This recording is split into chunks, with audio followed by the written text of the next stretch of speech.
देख, मैं इसकी बात करूं तो अगर मैं इसमें बात करूं तो अगर मैं इसको ऐसे घुमा रहा हूं, ठीक है, ध्यान से सुनना, ये इसका बी पॉइंट है।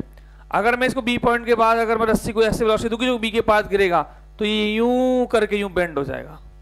बी के बाद अगर क्रॉस कर गया तो देखना इसको, जैसे बी के बाद मैं इसको गिराऊंगा, ये देख बेंड हो जाएगा। इधर वापस देना, ये बी वाला पॉइंट है, ठीक है ना। इससे मैं ऊपर जाऊंगा, इसको छोड़ेगा तो ये ऊपर चला गया तो बेंड हो जाएगा ऐसे। इसके बाद अगर गया तो पैराबोला होगा, और इससे पहले अगर मान लीजिए ऐसी कम वेलोसिटी दूं कि इससे पहले रुक जाएगा तो क्या करेगा, ऑसिलेशन। देखना। हाँ, तो लास्ट कहां थे अपन, डिस्कशन करना था। होमवर्क दिया, किए सवाल नहीं किए, हो रहे सवाल, बहुत बढ़िया। हाँ, तो पहले तो खत्म कर लेते हैं इसको, उसके बाद फिर होमवर्क डिस्कस करेंगे, फिर नया चैप्टर शुरू करेंगे। हाँ, तो लास्ट अपन पढ़ रहे थे बेटा लूपिंग द लूप। मैंने आपको बताया था कि रस्सी वाले केस में तो √5gr जो स्पीड होगी लोएस्ट पॉइंट पर अगर आप दे देंगे तो पार्टिकल सर्कल कंप्लीट कर लेगा। फिर मैंने बताया था कि इसी की एनालॉगी में काम करता है वर्टिकल सर्कुलर ट्रैक। अगर कोई वर्टिकल सर्कुलर ट्रैक लोगे तो उसमें भी लोएस्ट पॉइंट पर कितनी रफ्तार देनी पड़ेगी, √5gr। यहाँ तक हम बातें कर चुके थे। फिर मैंने आपको बताया था कि एक सवाल मैंने आपको वो भी कराया था कि अगर मान लीजिए कोई भी मेरे पास हॉलो पाइप होता, ठीक है ना, स्मूथ हॉरिजॉन्टल अगर पाइप होता है, उस पाइप में अगर मान लीजिए मैं किसी बॉल को रख दूंगा तो उस बॉल में क्या होगा, टॉप मोस्ट पॉइंट पर मैं फोर्स जीरो नहीं कर सकता, मुझे क्या जीरो करनी पड़ेगी, वेलोसिटी। तो वहां अगर वेलोसिटी जीरो होगी तो नीचे कितना आएगा, √4gl।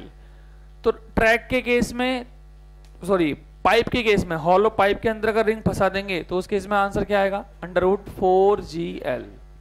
फिर मैंने बताया था कि अगर मान लीजिए कभी ऐसा हो कि √5gl से ज्यादा स्पीड पे तो समझ में आ गया सर्कल होगा, पर अगर √5gl से कम होगी तो क्या होगा। तो उसके लिए हमने दो केस बनाए कि अगर पार्टिकल मान लीजिए कि ए से बी के बीच में घूमेगा तो ये तय बात है कि उसके पास क्या रहेगी, टेंशन रहेगी, और क्या जीरो पहले हो जाएगी, वेलोसिटी। तो उस केस में हमने पढ़ा था कि अगर स्पीड 0 से लेके √2gl के बीच में रहेगी तो क्या होगा, और अगर √2gl से बड़ी और √5gl से छोटी होगी तो पैराबोला हो जाएगा। बी को छोड़ देगा, मतलब बी से ऊपर जाएगा, और सी से पहले ही क्या हो जाएगा, उसकी टेंशन 0 हो जाएगी, स्लैग मार जाएगी रस्सी। और जैसे रस्सी स्लैग मारेगी, जैसे देख, मैं इसकी बात करूं तो अगर मैं इसमें बात करूं तो अगर मैं इसको ऐसे घुमा रहा हूं, ठीक है, ध्यान से सुनना, ये इसका बी पॉइंट है। अगर मैं इसको बी पॉइंट के बाद अगर मैं रस्सी को ऐसे वेलोसिटी दूंगी जो बी के पास गिरेगा तो ये यूं करके यूं बेंड हो जाएगा। बी के बाद अगर क्रॉस कर गया तो देखना इसको, जैसे बी के बाद मैं इसको गिराऊंगा, ये देख बेंड हो जाएगा। इधर वापस देना, ये बी वाला पॉइंट है, ठीक है ना। इससे मैं ऊपर जाऊंगा, इसको छोड़ेगा तो ये ऊपर चला गया तो बेंड हो जाएगा ऐसे। इसके बाद अगर गया तो पैराबोला होगा, और इससे पहले अगर मान लीजिए ऐसी कम वेलोसिटी दूं कि इससे पहले रुक जाएगा तो क्या करेगा, ऑसिलेशन। देखना, यहां है ना, इससे पहले मैंने इतनी वेलोसिटी दी कि इससे पहले रुक गया तो ये क्या करेगा, ऑसिलेशंस करे। और इसके बाद चल जाता तो क्या करता, पैराबोला। ठीक है बेटा। उसके बाद मैंने क्या किया, लास्ट मैंने बताया था कि सरफेसेस अगर मान लो कॉनकेव हो, कॉन्वेक्स हो, तो कैसे नॉर्मल निकालते हैं। तो मैंने उसके लिए तरीका बताया है आपको, क्या बताया, एक तरीका जो बताया कि गड्ढा और ब्रेकर। ब्रेकर ऐसा होता है और गड्ढा ऐसा होता है। तो ब्रेकर मतलब कौन सी सरफेस हो गई, कॉन्वेक्स, गड्ढा मतलब कॉनकेव। और अगर सॉल्व करना हो तो सॉल्व कैसे करेंगे, वो इक्वेशन बना के, जिस तरफ सर्कल जैसा होगा mv²/r उस तरफ चाहिए होगा। बोलिए। उसके बाद ये सवाल करा दिया था। चलो एक सवाल कर लेते हैं। मान लीजिए कि इस तरीके से कोई ट्रैक है, ठीक, मतलब ये सर्कुलर ट्रैक है, मैंने आधा ही दिखाया है। यहां से किसी पार्टिकल को मैंने रिलीज कर दिया और ये इसकी हाइट है, लेट सपोज h, और मैंने मान लिया कि ये जो ट्रैक है इसकी जो रेडियस है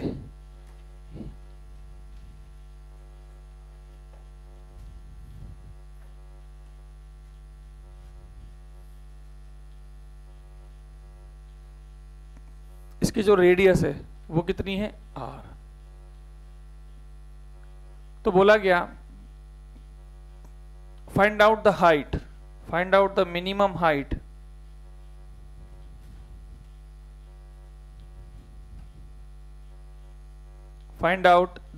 height so that block completes the circle. या block does not leave contact throughout the motion, कुछ भी लिखा सकता है.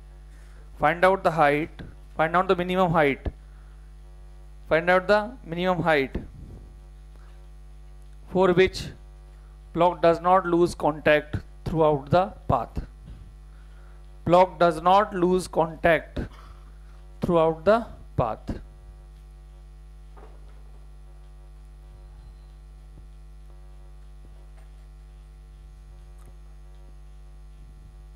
मुश्किल है बहुत. क्या कर रहे हैं अपन, हमें पता है कि अगर सर्कल बचाना है तो यहां कितनी रफ्तार चाहिए ट्रैक में यहां रफ्तार कितनी चाहिए, √5GR. तो मतलब मुझे इस प्रकार से हाइट रखनी है कि यहां काइनेटिक एनर्जी जब निकले तो वी स्पीड कितनी हो जाए, √5GR. तो mgh बराबर हाफ mv².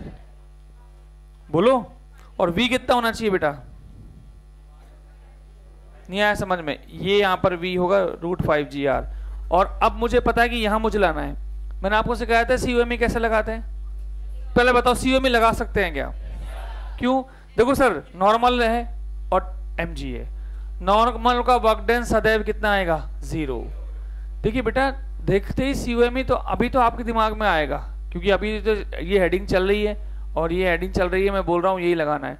हमें हमेशा जब भी सवाल क्लास में सोचना होता है तो हमें ये सोचना होता है कि अगर ये सवाल नया होता 6 दिन बाद 8 दिन बाद तो मेरा पहला थॉट क्या होता, क्योंकि वही तो मुश्किल होता है पहला थॉट लाना. अगर कोई आपको बता दे कि भैया ये तो आज मान लीजिए 3 फॉर्मूला कराऊं मैं और 3 फॉर्मूले के बाद सवाल करूं तो जाहिर सी बात है, वो फॉर्मूला लगा के तो सीधा आंसर निकाल देगा. फिर हमें लगता है कि घर पे तो नहीं होते और यहाँ हो जाते हैं. यहाँ जो तुमने किया वो सीखा थोड़ी था, यहाँ तो तुमने वो फॉर्मूले को अप्लाई करके गणित सीखी बस. इंपॉर्टेंट ये है कि वो फॉर्मूला कैसे लगाया. ठीक है, तो जैसे यहाँ पर हम सोचे कि COMe क्यों लगाया होगा, क्या नॉर्मल का वर्क डन 0 है हमेशा, हाँ, क्योंकि नॉर्मल क्या लग रहा है, परपेंडिकुलर, डिस्प्लेसमेंट नीचे, एंगल 90. यहाँ पर भी यही हो रहा है, हर जगह एंगल 90 है डिस्प्लेसमेंट के साथ, तो work done by normal is 0. केवल mg काम कर रहा है, अर्थात हम कह सकते हैं कि फोर्सेस कंजर्वेटिव ही हैं, वर्क कर रहे हैं. तो अब कैसे लगाते हैं, याद करो. मान लीजिए ये एक A पॉइंट है और ये B पॉइंट है. वैसे तुम्हें लॉजिकली पता है ना, जितनी पोटेंशियल कम होगी उतनी काइनेटिक बढ़ेगी, तो कितनी लॉस हो जाएगी, mgh. वो किसके बराबर कर दूं, हाफ mv². और सक्सेसफुल सर्कल के लिए v कितना चाहिए यहाँ पर, √5GR. पुट कर देते, mgh बराबर हाफ m 5GR. m गया, g से g गया, तो h कितना आ गया बच्चों, 5r/2. ठीक है.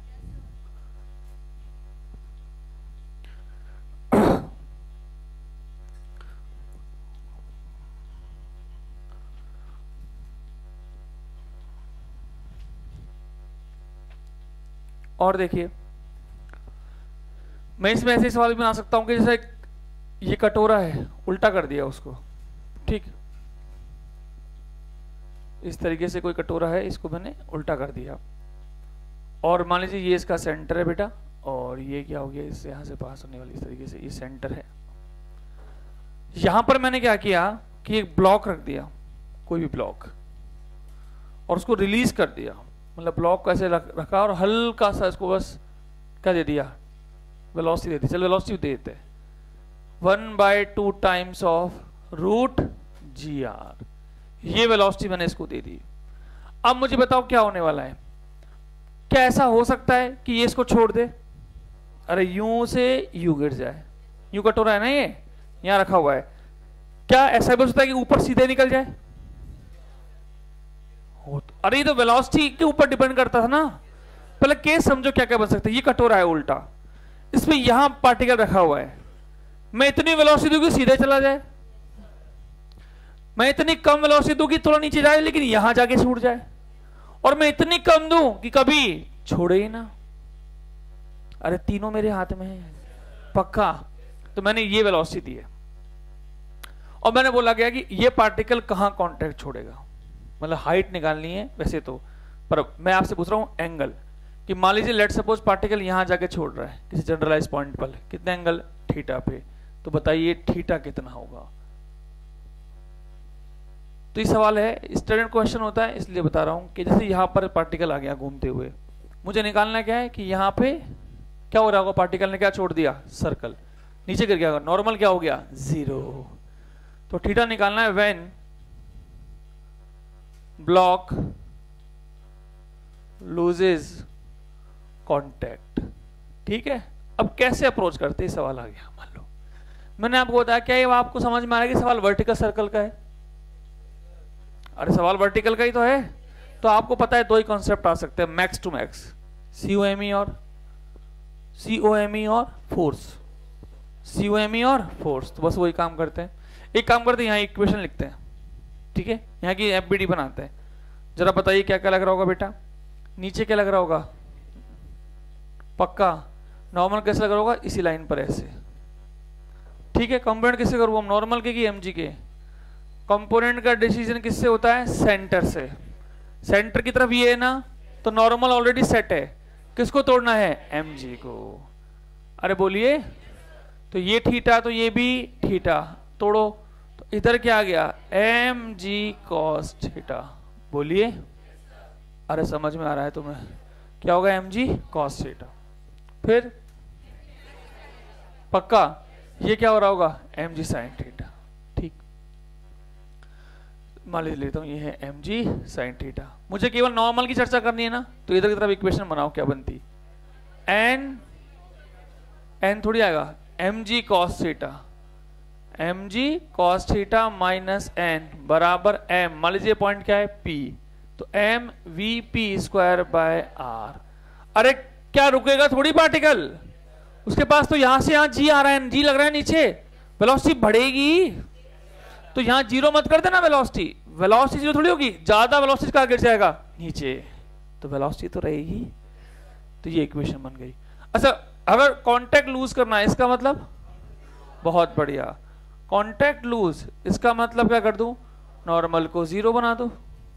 सर नॉर्मल को 0 बनाया तो क्या मिल गया, MG cos theta is MVP square by R, M से M गया, तो VP स्क्वायर बराबर RG cos थीटा। अच्छा, निकालना क्या है, थीटा, क्या पता होना चाहिए, VP। क्या मुझे उस पॉइंट की वेलोसिटी पता है, अरे क्या इस पॉइंट की वेलोसिटी निकाल सकता हूं, किससे, एनर्जी कंजर्वेशन से। एक और बात जिसे आज मैं डिस्कस कर रहा था, बहुत बढ़िया, जैसे आपको बताऊं, एक बच्चे डाउट पूछता है, मुझे याद आया यहीं से कि हमने पढ़ा था थर्ड इक्वेशन एनर्जी कंजर्वेशन में, है ना, तो एक डाउट आपको आना चाहिए था, जो उसको आया था कि मान लीजिए पार्टिकल यहां से यहां गया, ठीक है बेटा, A से B, रेडियस कितनी मानी थी मैंने रस्सी की, L, यहां मान लीजिए उसकी वेलोसिटी कितनी है, V1, यहां हो गई V2।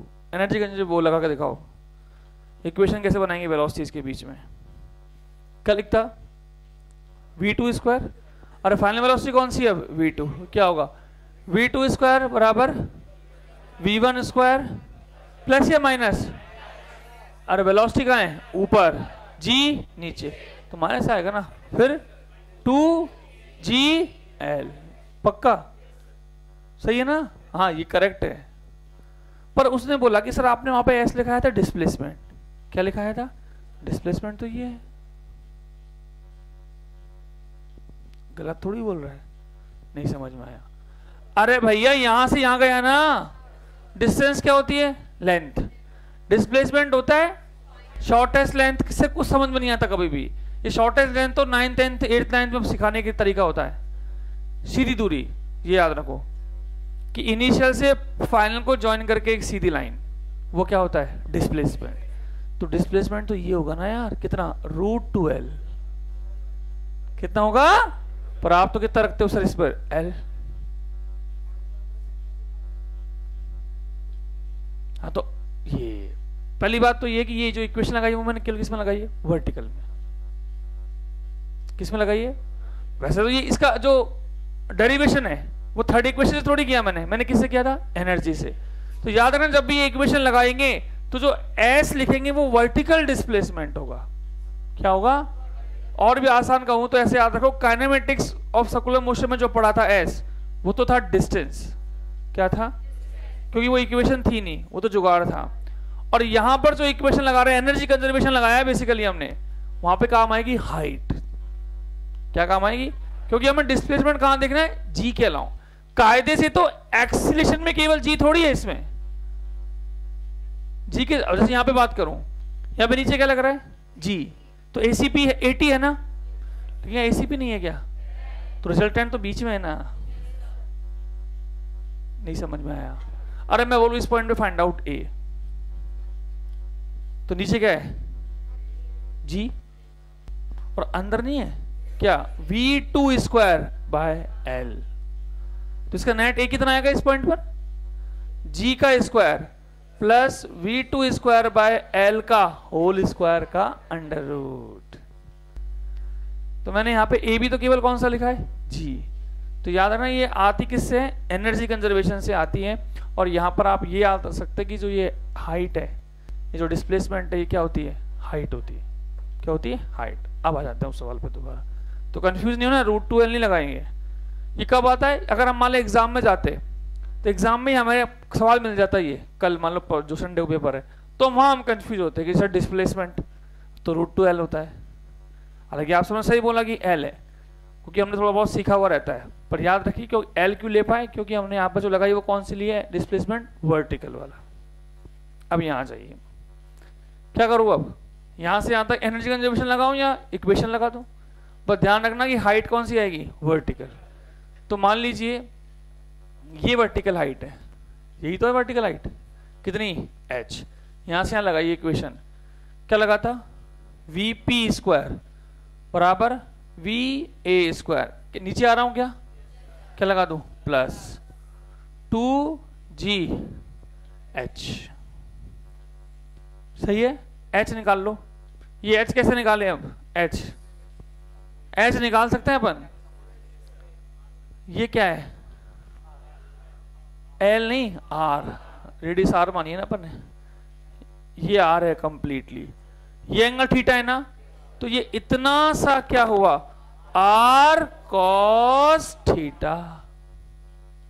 तो ये h कितना हो गया बेटा? समझ में आ गया?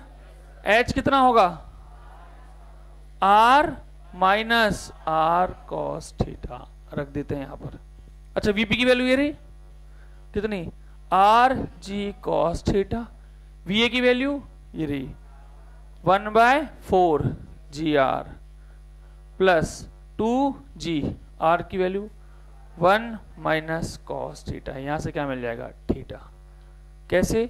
RG खत्म, क्या बचा यहां पर? cos theta. यहां जाएगा तो क्या हो जाएगा? -2 cos थीटा।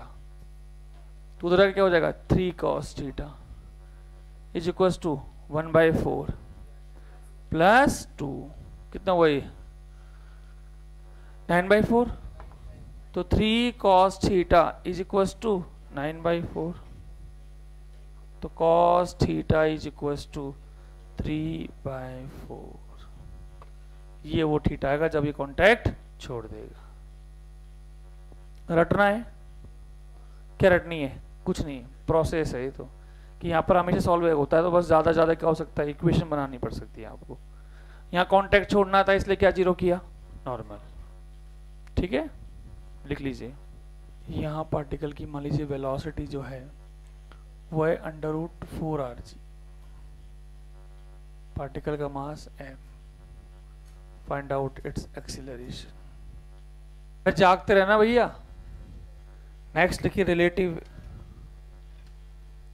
क्या है आंसर? 17 आएगा क्या है? हाँ सही है, √17g²। अब ये एक्सिस का मतलब मैं कब बोल रहा हूं? टोटल है, पर बोलने की जरूरत थोड़ी है। कौन सा होगा? ये टोटल ही होगा। पहला ही ऑप्शन जी होगा, क्योंकि क्या लग रहा नीचे? mg। तो सर जी तो है, पर अंदर सेंट्रीपिटल भी तो है।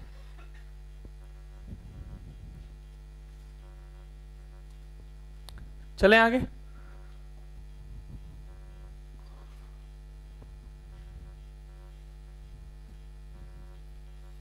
अच्छा मैं ये पूछता कितनी हाइट बाद गिरेगा, तब भी प्रोसेस यही होती, बस इस cos थीटा की वैल्यू यहाँ रख देते तो क्या आ जाती, हाइट आ जाती है।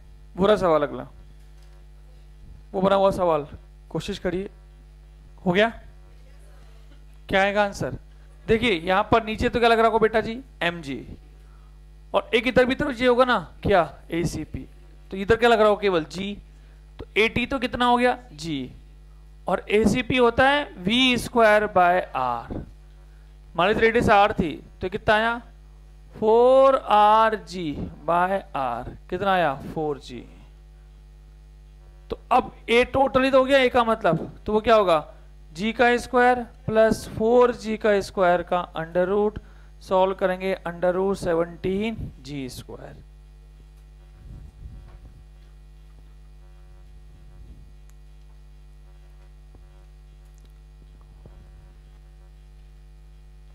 कॉनिकल पेंडुलम का टाइम पीरियड का फॉर्मूला क्या होता है, 2 pi root L cos theta by G. अभी लास्ट हेडिंग है इस चैप्टर में, रिलेटिव एंगुलर वेलोसिटी।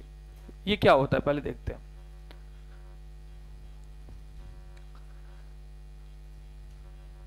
मेनली ये हेडिंग जो होती है बेटे वो जेईई मेंस में, एम्स में होती थी पहले, लेकिन क्वेश्चंस अभी भी दे रखे हैं और ऐसा कोई बहुत टफ चीज नहीं है, इसलिए हम भी पढ़ लेंगे।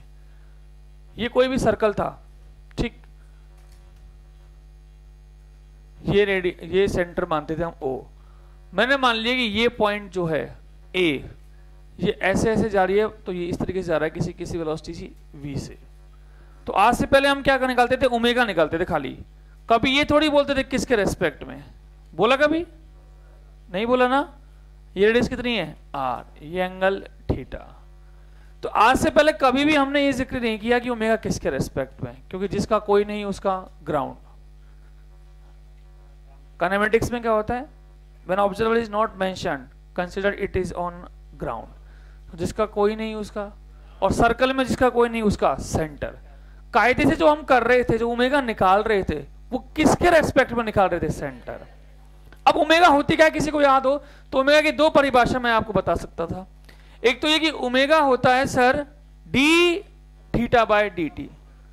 अगर समझे तो जो लाइन ज्वाइन कर रही थी उसे, वो किस रेट से घूम रही थी, वही क्या था, ओमेगा।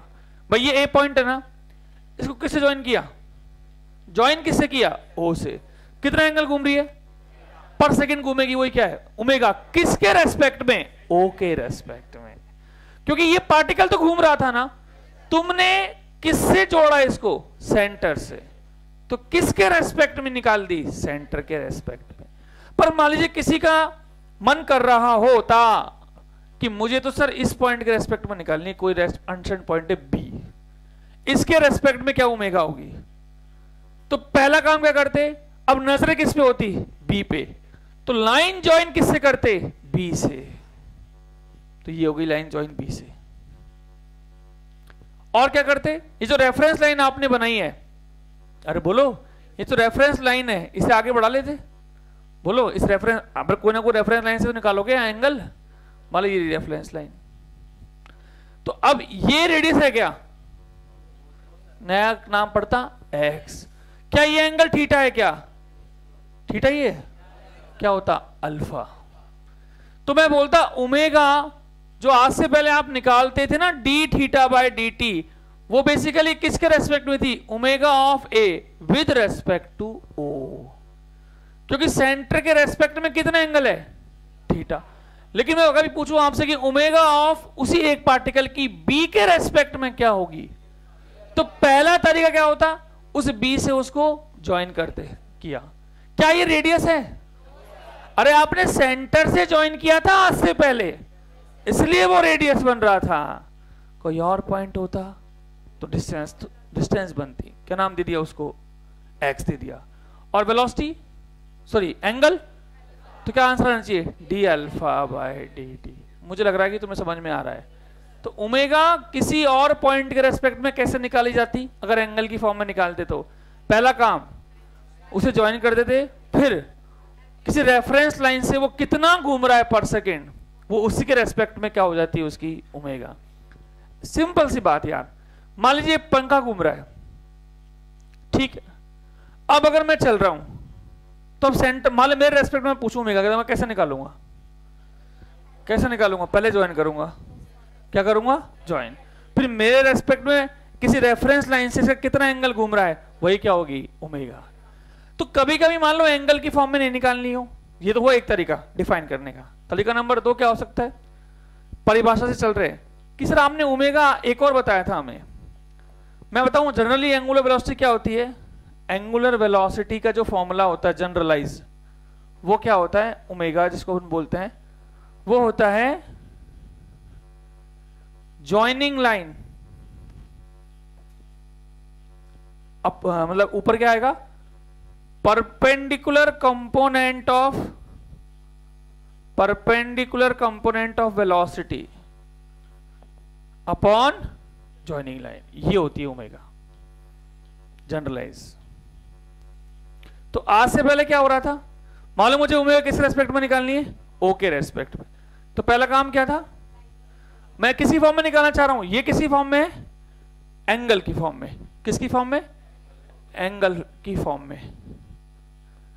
और अब मैं किसी फॉर्म में निकालना चाह रहा हूं? वेलोसिटी की फॉर्म में। किसकी फॉर्म में? वेलोसिटी। तो हमने भी 2 फॉर्मूले पढ़े थे ना यार, ओमेगा बराबर डी थीटा बाय dt और ओमेगा बराबर v बाय r।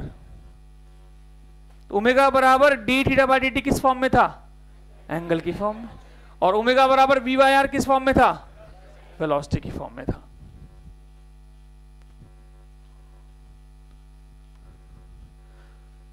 अब देखिए क्या करूं? तो मैंने मान लिया कि मैं एंगुलर वेलोसिटी निकाल रहा था ओ के रेस्पेक्ट में। तो कैसे निकाल रहा था बताएगा कोई? ओ के रेस्पेक्ट में तो omega of A with respect to O. पहला काम क्या है? जॉइनिंग। अरे वो तो हो गया, इस फॉर्मूले से निकालो। जॉइनिंग लाइन किससे जॉइन करो? ओ से। तो कितनी आई? आर। क्या आई? आर। और फिर क्या है? Perpendicular component of velocity. किसके परपेंडिकुलर? Joining line. अब जॉइनिंग लाइन ये है ना, इसके परपेंडिकुलर पूरी तो वेलोसिटी होती है सर्कल में, इसलिए नाम क्या था? v by r। तो आज से पहले ओमेगा यही तो आती थी। लेकिन अगर मैं आपसे पूछता omega of a with respect to b, तो क्या लिखते सबसे पहले? Joining line. वो कितनी है अब? r है क्या? कितनी है? x है। और परपेंडिकुलर कंपोनेंट चाहिए। किसके परपेंडिकुलर? तो भैया x के परपेंडिकुलर ही v है क्या? तुम्हें थोड़ा दिख नहीं रहा है, थोड़ा अच्छा सा बनाता हूं इसको, इसे तुम तुरंत से बताते।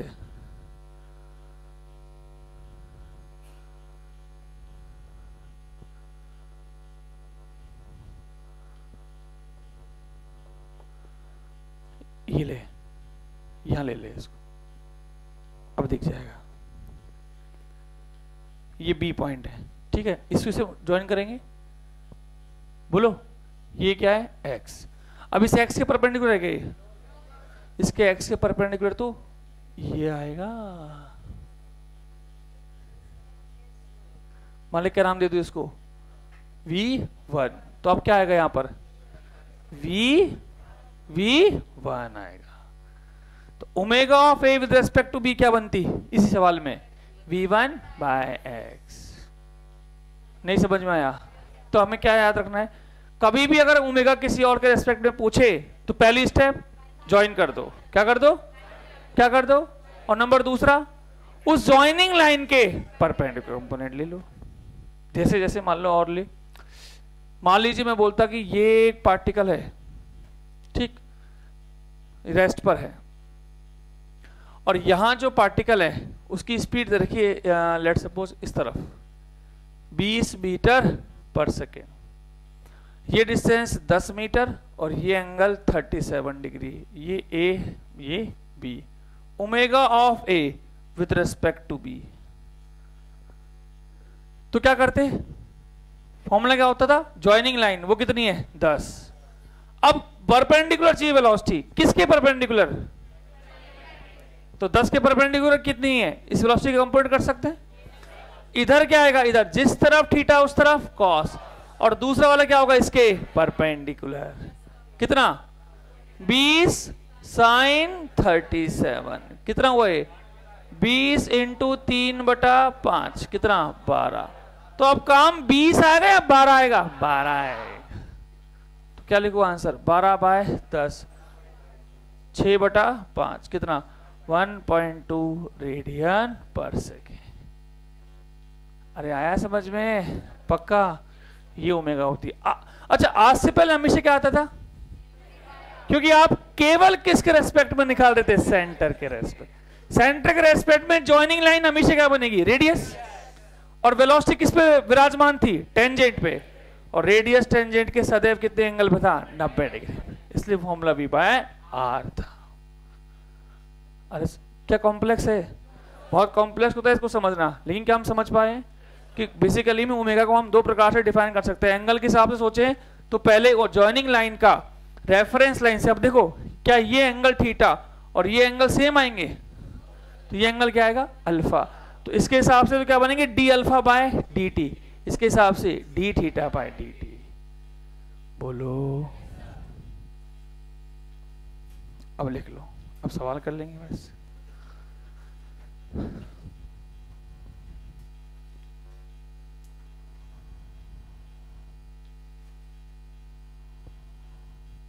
पढ़ते कैसे हैं इसको? जो पहले होता है, ये तो पहले भी सिखा दिया था। तो नहीं सिखाया क्या? क्या पढ़ेंगे इसको? ऑब्जर्वर कौन सा होता है? जो बाद में लिखा होता है विद रेस्पेक्ट टू बी, जो बाद में होता है वो ऑब्जर्वर होता है। यहां पर लिखा है मैंने परपेंडिकुलर कंपोनेंट ऑफ वेलोसिटी, चाहे इसमें लिखते ना परपेंडिकुलर कंपोनेंट ऑफ वेलोसिटी, यहां आगे जॉइनिंग लाइन के परपेंडिकुलर ना, जॉइनिंग लाइन के perpendicular component of velocity, joining line के perpendicular component of velocity upon joining line.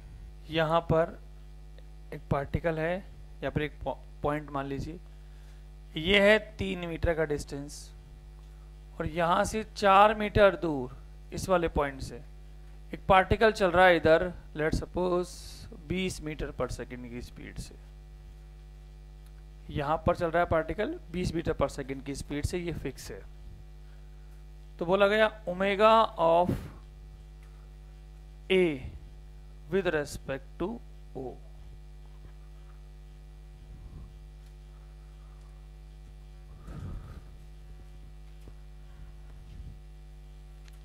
Omega of A with respect to O. Distance कितनी कहाँ में लोगे? 3 या 4?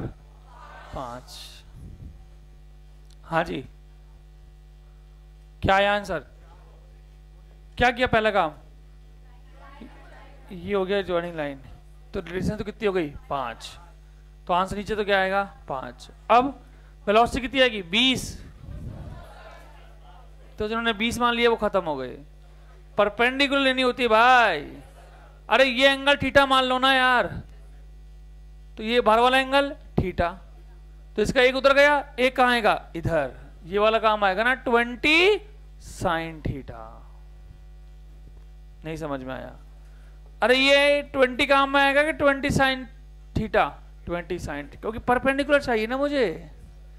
अब ये कैसे निकालो? ये एंगल निकाल सकता हूं इस ट्राइंगल से। तो tan थीटा बराबर परपेंडिकुलर कितना? 3, हाइपोटेनस वो बेस 4, थीटा आ गया भैया 37। तो ये कितना हो जाएगा? 20 साइन 37, मतलब 20 इंटू 3/5 कितना आ गया? 12। तो 12/5 कितना हुआ? ये omega of A with respect to कितना आ गया? 2.4 रेडियन पर सेकेंड। किसी ने किया?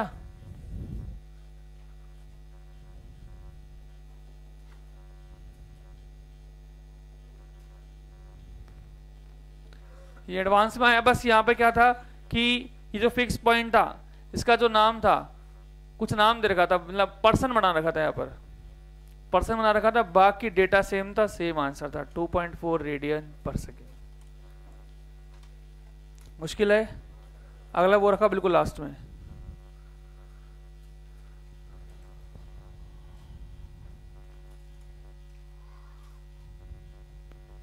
ये वाला, हाँ जी क्या आया, v बाय आर और v बाय 2r, यही आंसर है।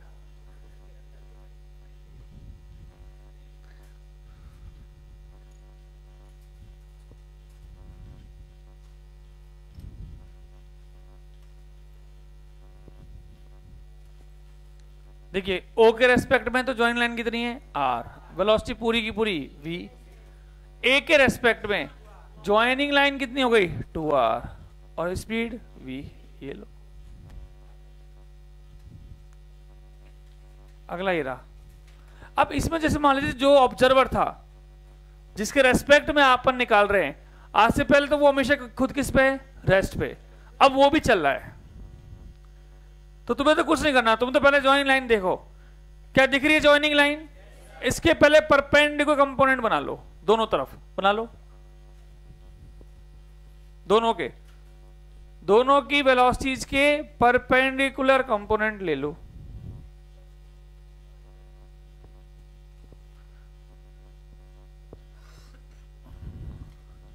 मतलब काइनेमेटिक से थोड़ी रिलेटिव लगाना, रिलेटिव मोशन, रिलेटिव कैसे सोचते हैं काइनेमेटिक्स में, नियम तो यही है, अगर नियम याद रखना चाहो तो, कि ऑपोजिट में क्या कर दो प्लस और सेम में हो तो माइनस, और उसका लॉजिक क्या है वो समझाता हूं। मान लो मुझे एक बात बताओ कि एक बॉल इधर जा रही है, एक बॉल इधर जा रही है 10 मीटर पर सेकंड से, और एक बॉल इधर आ रही है 20 मीटर पर सेकंड से। मैं अगर बोलूं कि इसके रेस्पेक्ट में कितने से आ रही है, ये बी या ए, इसको बोलने का मतलब होता है इसको अगर रोक लूं, इसको रोक लूं तो ये कितने से आती दिखती है। तो जो हम काइनेमेटिक्स पढ़ेंगे रिलेटिव, तो मैं सिखाऊंगा वहां पर कि जिसके रेस्पेक्ट में निकालना उसके तो रेस्ट पे रख दो, और उसके वेक्टर को उल्टा करके ऐड कर दो। ये कहां है वेक्टर, इधर, इसे उल्टा करो ऐसे, अब इसमें जोड़ दो, तो 20 कहां था आगे, 10 भी कहां गया, कितना हो जाएगा 30। नहीं आया, अरे इसमें नहीं किसी में भी लगा सकते हो आप, कैसा भी सवाल हो रिलेटिव में। मान लो मैं बोलता कि ये इधर जा रहा होता, ये इधर जा रहा है 4 मीटर पर सेकंड से, और ये पीछे आ रहा है 8 मीटर पर सेकंड से, ये बी और ये ए के रेस्पेक्ट में बताओ ये कितने के वेलोसिटी से जा रहा है। तो इसको रोका, तो इसकी जो वेलोसिटी थी वो आगे है ना, क्या करो इसको उल्टा और इस पे लगा दो, तो इसे पीछे कितनी है 8, आगे तो नेट 4, कहां पीछे, तो इसे क्या लगेगा ये 4 से कहां रहा होगा पीछे। को समझ में आया, बस ये यहां पे लगा देंगे कि जिसके रेस्पेक्ट में देख रहे हैं उसे रेस्ट पे लाना है। ठीक है भैया, एक काम करते पहले तो कंपोनेंट कर लेते हैं। तो ये बात सबको समझ में आ गई, कंपोनेंट ये वाला काम में आएगा और इसमें भी ये वाला आएगा। तो ये वाला कितना आ जाएगा भैया, ये कॉस चला गया v1 साइन थीटा 1, ये वाला v2 साइन थीटा 2। अब ऑब्जर्वर कौन है b, तो b को रोकना है ना, अरे ऑब्जर्वर कौन है b को रोका, तो इसके वेक्टर को उल्टा करके इसमें जोड़ दो। ये खुद कहां था पीछे, उल्टा करोगे तो ये ऑलरेडी आगे, तो हमेशा क्या होगा ऐड ही तो होगा। अब नियम वाले ऐसे याद रखते हैं कि अपोजिट में ऐड कर दो और सेम में माइनस कर दो। मुझे कोई समस्या थोड़ी, सवाल करना इंपॉर्टेंट है, तो चाहो तो लिख देना अपोजिट ऐड सेम सब्ट्रैक्ट। नहीं समझ में आया? हाँ अब बोलो यहां पे क्या आएगा आंसर फिर, v1 sine theta 1 plus v2 sine theta 2 by R तो है ही पहले से। अरे बच्चों अब एक पन्ना, हाँ बोल, एक पन्ना छोड़ दो और नया चैप्टर नई उम्मीद, centre of mass and collision पढ़ेंगे। पहले पढ़ेंगे सेंटर ऑफ मास कोलिजन। हाँ जी, एक सवाल आना तय है इस चैप्टर से, सेंटर ऑफ मास कोलिजन से। मिनिमम एक किसका, कोलिजन का, और दूसरा अगर आएगा तो किसका आएगा, सेंटर ऑफ मास का। तो मिनिमम एक, मैक्सिमम दो। अब तुम तो जानते हो एक एक नंबर की कीमत फिजिक्स में, सर करने ही 10 है बस।